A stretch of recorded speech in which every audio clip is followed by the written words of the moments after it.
네, 오늘도 기사를 줍줍해서 여전히 또 생각을 정리해서 글을 쓰고 녹음을 하고 있습니다. 반갑습니다. 최근에 아무래도 기사 위주로 많이 올리고 있고 글은 계속 이제 이 책을 읽는 그 어떤 빈도가 많이 줄면서 잡생각이나 기사 그리고 계속 쪼개서 이제 그 니체의 아포리즘을 올리는 중인데요. 아무래도 기사를 통해서 제 생각을 언급하는 부분이 제일 좀 주요 소재가 되고 있네요. 그리고 간간히 이제 좀 정제된 제 생각을 뭔가 잡소리로 얘기했을 때 또 괜찮은 내용이 되는 것 같아요. 특히 걸을 때 많이 좀 생각이 정리된다는 게 확실히 느껴지는 부분인데 요즘 꽤 걷고 있어가지고 뭐 운동도 하고 갑자기 좀 그러고 있습니다. 아무튼 지금 뭐 가자 전쟁 통해서 이제 어쨌든 팔레스타인도 뭐 이슬람 이제 공동체 문화권에 속하는 부분이기도 하고 또 현재 독일에서 흉기 난동이 일어나서 11명이 이제 사상을 입은 사건이 발생했습니다. 지금 유럽 같은 경우는 어떻게 보면은 그 이슬라모포비아, 그러니까 이슬람 공포에 대한 공포이면서도 혐오, 이렇게 복합적인 문제로 인해서 이슬람과 그 타 문화 간의 어떤 불협화음이 계속 일어나고 있고요. 또 그 중에서도 이제 무슬림 중에서도 이제 이슬람 극단주의의 이제 어떤 세례를 받은 뭐 외로운 늑대형 인간들, 그러니까 이슬람 극단주의 어떤 테러리스트들의 어떤 테러 단체의 지령을 받아서 움직이기보다는 그들과 어떻게 보면은 공명하는 거죠. 이 무슬림들이. 그래서 그들이 테러를 저지르고 이제 그들의 테러에 대해서 IS와 같은 조직은 자신들이 한 것이다라고 표현을 하기도 하겠죠. 뭔가 느슨하면서도 촘촘한 형태로 계속 이슬람 극단주의자들이 유럽에서 굉장히 많은 안전 불감증, 이슬람 불감증 이런 문제를 일으키고 있는 것 같고요.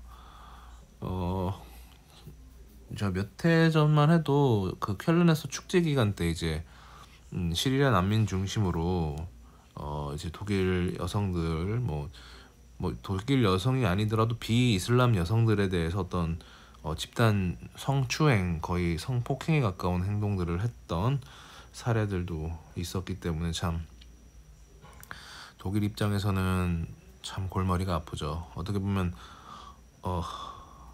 독일은 계속 그 나치의 흔적을 항상 뭔가 속죄하는 듯한 정치적 입장을 고수할 수밖에 없는 이유는 어쨌든 어떤 유럽 연합의 두 축 중 하나고, 사실상 거의 독일이 유럽 연합에서 굉장한 이제 정치적 영향력이나 이점을 많이 얻었기 때문에 그렇게 경제적 정치적으로 성장할수록 더 고개를 숙여야 할 수밖에 없는 입장에서 그 난민 수용을 제일 과감하게 수용했던 부분이고, 그게 이제 메르켈 총리가 이제 재임 시절에 있었던 일인데 지금 그 후유증을 굉장히 심각하게 앓고 있고, 결국 이 문제가 독일 내에서도 극우파 정당의 성장에 기여를 하고 있죠. 이렇게 무슬림들이 테러의 중심으로 일어나면서 여러 가지 유럽 내에서도 문제를 많이 일으키고 있습니다. 어쨌든 그 뭐랄까요, 저도 잠깐 뭐 호주나 캐나다에 살았지만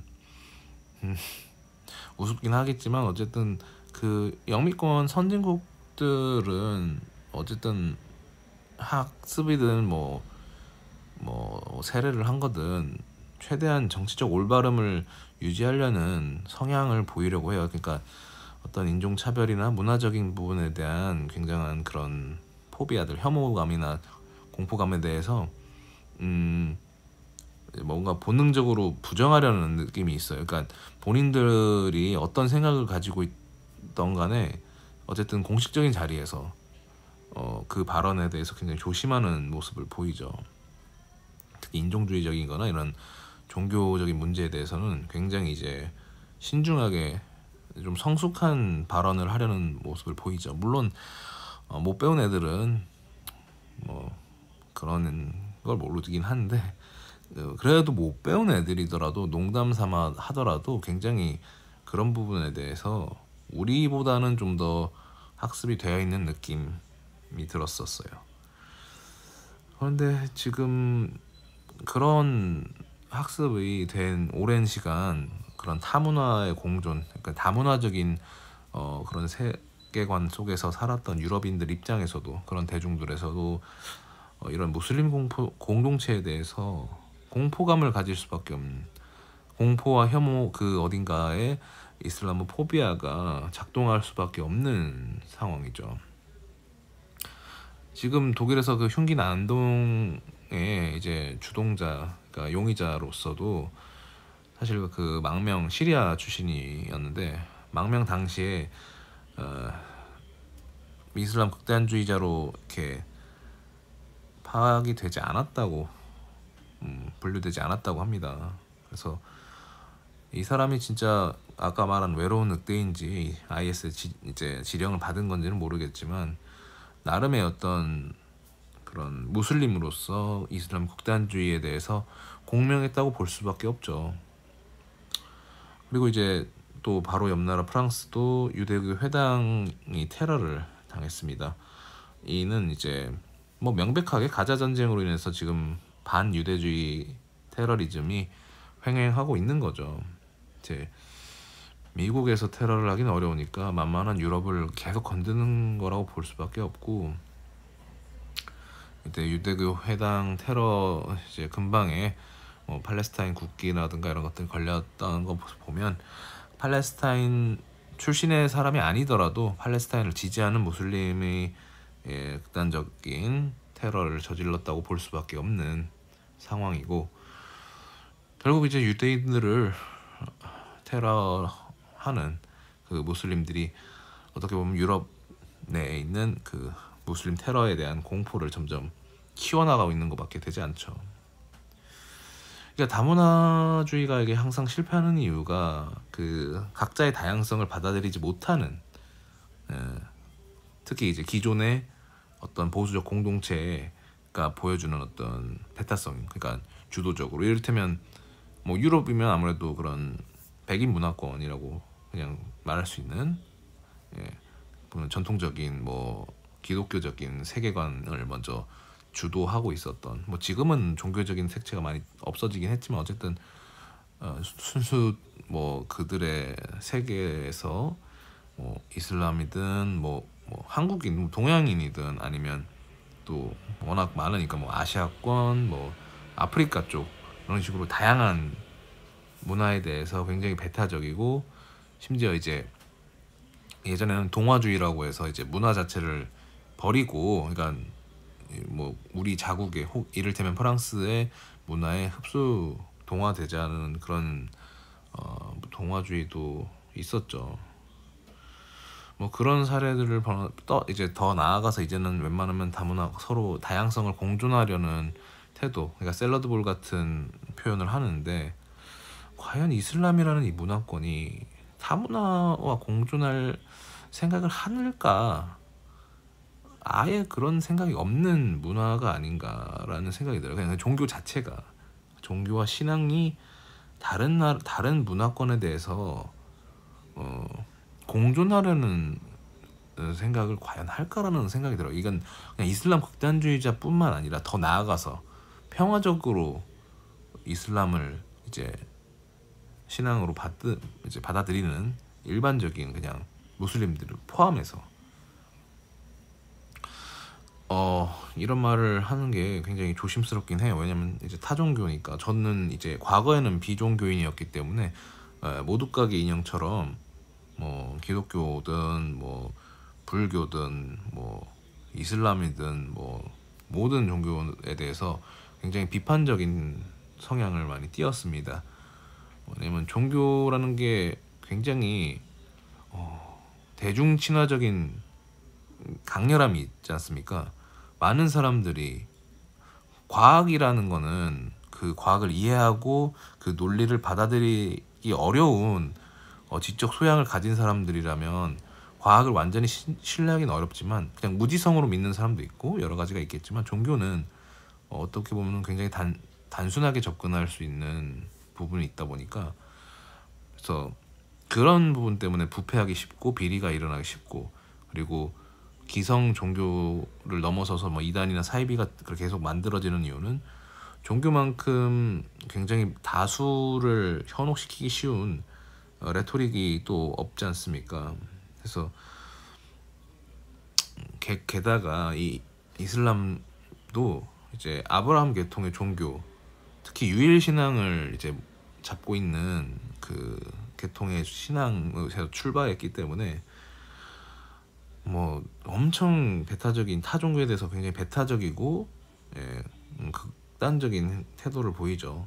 근데 이거는 그 아브라함 계통의 대표적인 뭐 기독교나 유대교나 또 이슬람 이렇게 대표적인 종교 모두 다른 종교에 대해서 굉장히 배타적일 수밖에 없죠. 자신들의 종교가 어떻게 보면 유일 신앙이라고 여기기 때문에 그건 뭐 그것까지는 이해를 하고 다만 지금 어쨌든 워낙 그 파이들이 커지다 보니까 서로 좀 존중하는 척은 합니다. 그래도 뭐 카톨릭 같은 경우도 이제 교황 쪽에서도 굉장히 공식적으로는 어쨌든 공존하려는 발언도 하고 불교도 그렇고 뭐 개신교 쪽 계열도 뭐 어느 정도는 물론 거기서도 좀 근본주의자들은 워낙 또 말썽이 많지만 이슬람 같은 경우는 전혀 그런 느낌이 없어요. 제 생각에는 그냥 극단주의자들은 굉장히 심각할 정도로 비무슬림들에 대해서 그냥 사람 취급도 안 하고 뭐 정말 극단주의자들의 행동 중에 지하드 알리카라고 그러니까 비무슬림 여성들을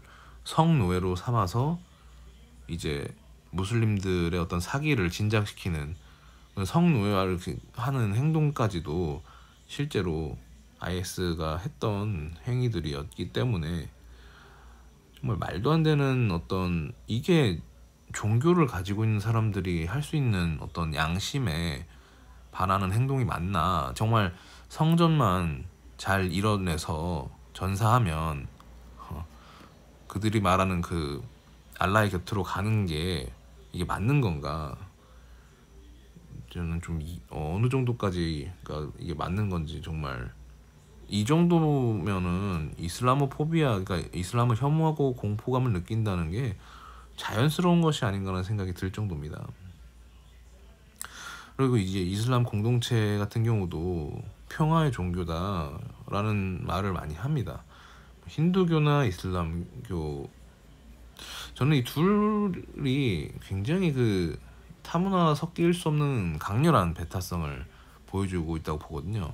제가 예전에도 인도의 어떤 문화권에 대해서 굉장히 좀 비판적으로 얘기한 클립이 있는데 그 둘의 특징은 그러니까 자신들의 어떤 종교적인 어쨌든 문화적인 정체성을 지키기 위해서 일반적인 공동체와는 좀 다른 삶을 유지하는 느낌이 들어요. 그러니까 힌두교들도 뭔가 이제 어떤 자기네 종교들을 그러니까 왜냐면 힌두교는 그 자기 힌두교가 이제 성장하는 과정에서 불교 국가, 이슬람 국가, 또 영국의 어떤 기독교 국가 이런 것들을 다 맞으면서 다 이겨내면서 성장한 민족 종교가 어떤 지역 종교가인데 굉장히 또 엄청나게 많은 억 단위로 믿고 있기 때문에 그들은 진짜 어떻게 보면은 유대교의 어떤 파이가 커진 버전이라고 해야 되나? 뭐 그런 느낌인데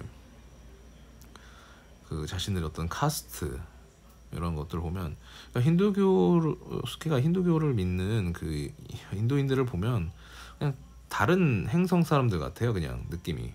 그러니까 다른 세계관을 가져가지고, 그러니까 일반적으로 섞일 수가 좀 없는 느낌이 들고, 물론 제가 인도인들을 많이 만났다고는 당연히 말할 수는 없지만 그냥 그들만의 진짜 그런 느낌, 리그를 띄고 있다는 느낌이 너무 크게 느껴져요. 물론 다른 문화들도 당연히 한국 사람들도 한인타운, 뭐 중국 사람들도 차이나타운, 뭐 일본 사람들은 좀 덜하고 그런 게 없는 편이고, 근데 이렇게 뭐 베트남 사람들 뭐 이렇게 각자 모이는 게 있지만 힌두교나 이슬람은 굉장히 좀 너무 배타적이고 다른 공동체와 섞이려는 의지 자체가 없는 것 같아요. 제가 생각에는 많이 그런 걸 느끼고 있고,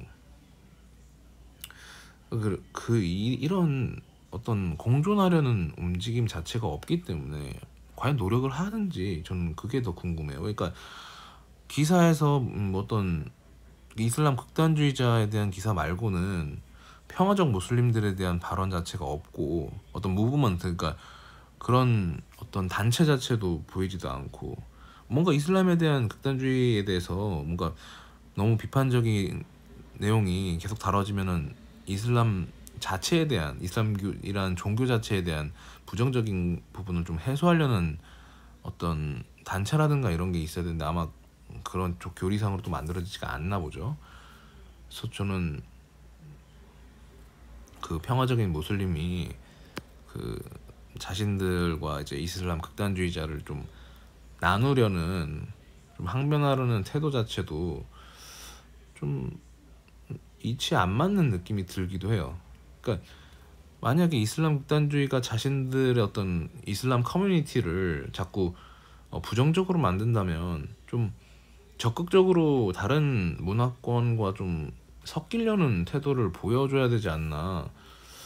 모르겠습니다. 실제로 유럽에서 어떤 무슬림들이 좀 더 평화적으로 살아가려는 움직임이 좀 보이는지는 잘 모르겠지만 좀 벽이 있었어요. 저도 호주에서 딱 무슬림 하면, 물론 저는 가벼운 이제 인도네시아 출신 이슬람은 좀 다른 이슬람, 중동의 이슬람 문화권과는 좀 다르기 때문에 그렇지만, 일단 복장 자체부터가 있다는 여성분들이 어쨌든 그 히잡 종류가 너무 다양해가지고 뭐 부르카, 니캅, 히잡 뭐 이런 것들이 있는데 좀 가벼운 형태의 히잡이라서 그렇긴 한데, 일단은 저분은 이슬람이구나라는 일단은 그 복장 자체에서 조심해야겠다라는 생각밖에 들 수가 없어요. 또 여성이기도 하고 무슬림이기도 하기 때문에 굉장히 또 조심을 했었죠.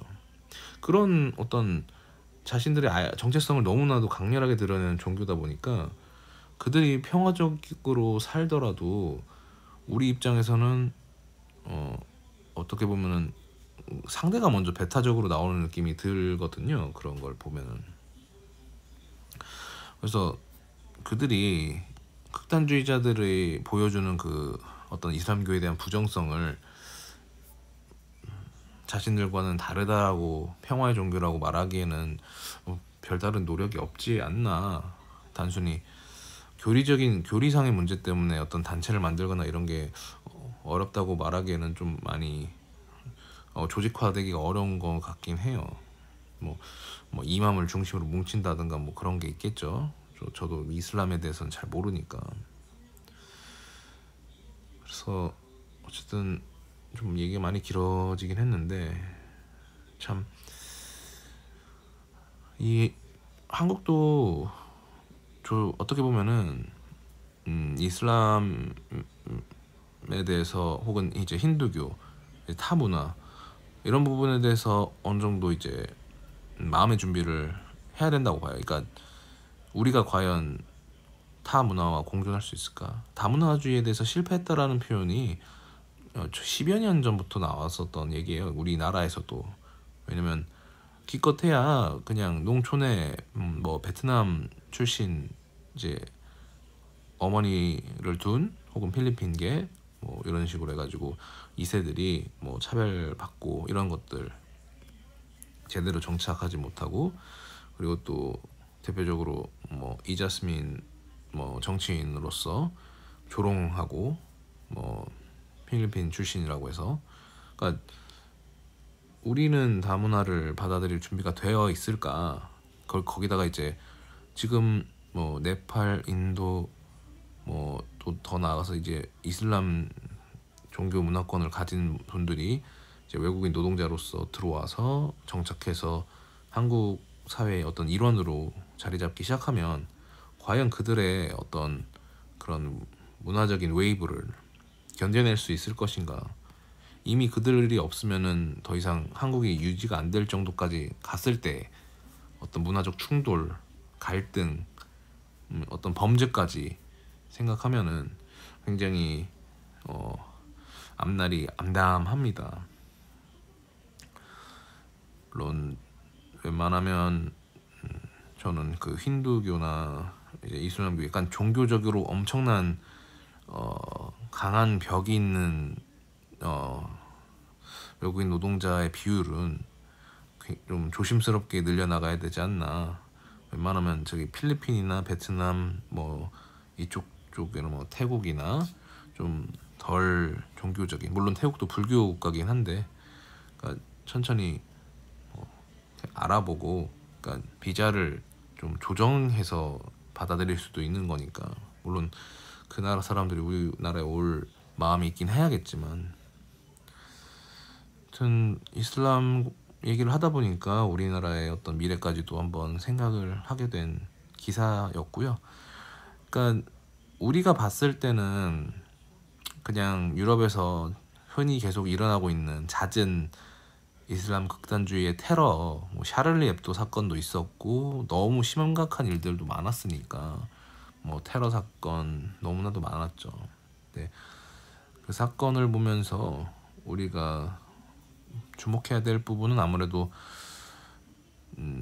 이슬람 그리고 또 타문화의 공존을 과연 노력의 여지가 있는 문화권이 맞는가, 그리고 그런 문화권이 우리나라에 들어왔을 때 어떤 파급력이 일어날지에 대해서도 막연하게나마 고민을 해볼 수 있는 계기가 이번 라디오를 통해서 한번 생각해봤으면 좋겠습니다. 네, 여기까지 하고 마무리 해보겠습니다. 감사합니다.